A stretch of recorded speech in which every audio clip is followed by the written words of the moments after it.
Hello investors, the topic for today's discussion is focus on the quality companies in the portfolio and how the quality companies or quality portfolios play out in various cycles. It's an interesting topic and there are certain thoughts around it that we have. Of course, portfolio is never constructed on one kind of parameter. It has multiple parameters including growth, quality, including cyclicals and others.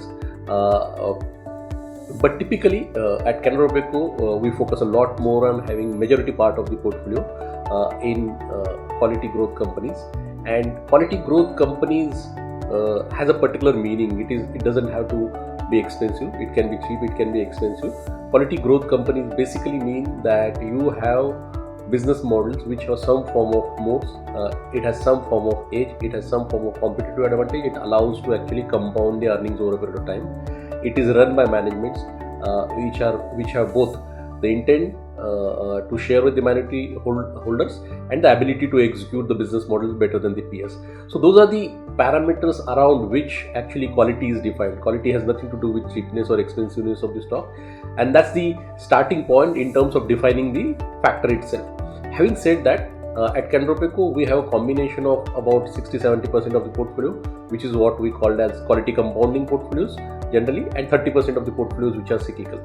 Typically, quality growth companies tend to do extremely well over a period of time, and the reason why they do well through cycles is that inherently the business models have superiority in terms of both the quality of business, the age of the business, as well as the ability of management to execute, and that's what we are focused on.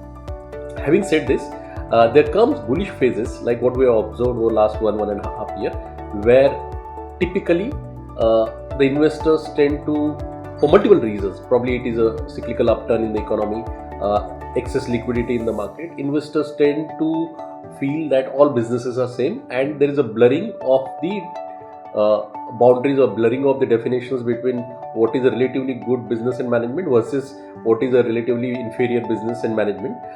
Typically in those periods, quality and growth tend to underperform, but our observation is that if one has to compound well through cycle, he has to have certain proportion of his portfolios, as we have about 60-70%. These don't hold us for these numbers, these are just approximate numbers, but to this degree one should hold businesses which inherently have those quality parameters, and quality parameters doesn't have to be only quality of business, it also is to do with the quality of management, because most of the Indian businesses are owned by promoters.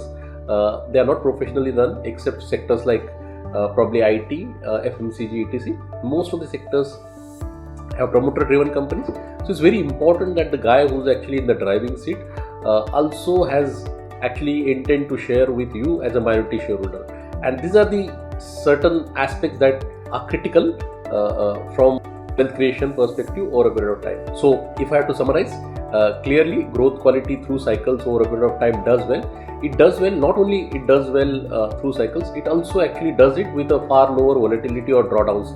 That's our experience vis-a-vis basically owning businesses where a particular year might be good, but there are huge drawdowns also when the risks play out. So from a risk adjusted perspective, from a volatility perspective, growth quality businesses tend to do well over a period of time. They don't necessarily have to do well every year, but over a period of time as a portfolio they tend to do well. Thank you. This is it from our side on this topic.